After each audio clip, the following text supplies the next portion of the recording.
A woman had a valid visa. She was leaving the country.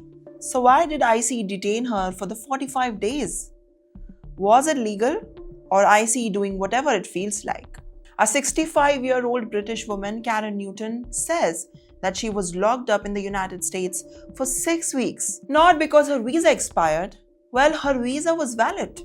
Her husband's visa had expired.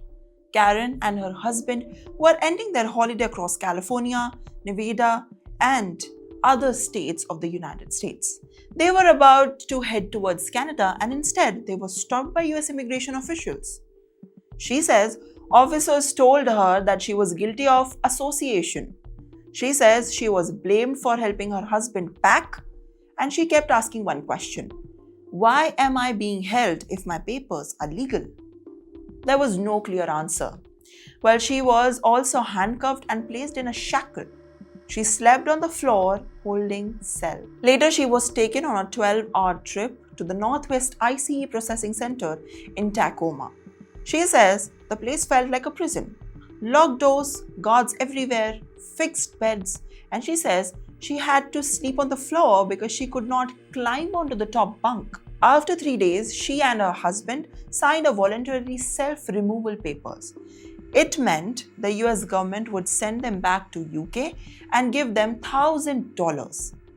But they would be banned from entering America for almost 10 years. They expected to leave soon, and instead they stayed detained for 39 more days. Why were they kept so long and signing the form? Well, if she had a valid visa, was it legal to hold her?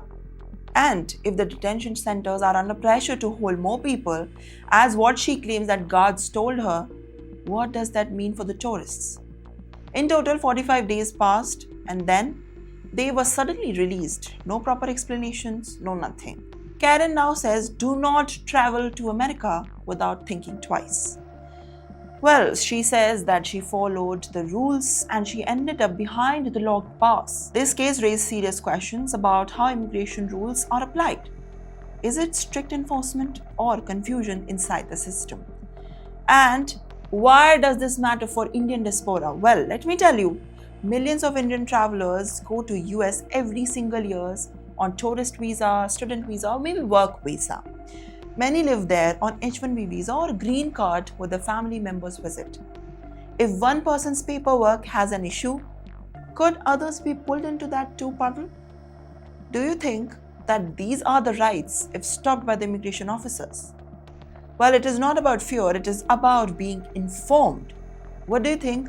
Was this lawful enforcement or just that overreach? Tell us what you think in the comments.